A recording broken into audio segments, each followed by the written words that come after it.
The concept of television was the work of many individuals in the late 19th and early 20th centuries.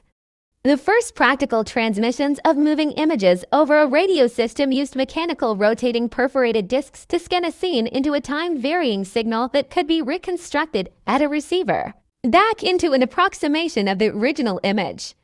Development of television was interrupted by the Second World War. After the end of the war, all electronic methods of scanning and displaying images became standard. Several different standards for addition of color to transmitted images were developed with different regions using technically incompatible signal standards.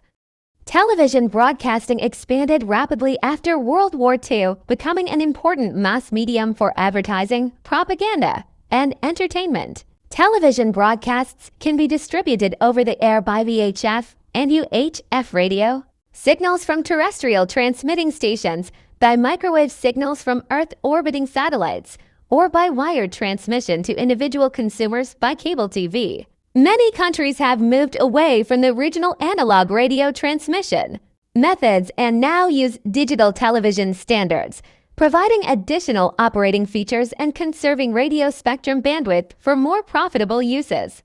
Television programming can also be distributed over the internet. Television broadcasting may be funded by advertising revenue, by private or governmental organizations prepared to underwrite the cost, or in some countries, by television license fees paid by owners of receivers. Some services, especially carried by cable or satellite, are paid by subscriptions. Television broadcasting may be funded by advertising revenue, by private or governmental organizations prepared to underwrite the cost, or in some countries, by television license fees paid by owners of receivers. Some services, especially carried by cable or satellite, are paid by subscriptions. Facsimile transmission systems pioneered methods of mechanically scanning graphics in the early 19th century. The Scottish inventor Alexander Bain introduced a facsimile machine between 1843 and 1846. The English physicist Frederick Bakewell demonstrated a working laboratory version in 1851. The F.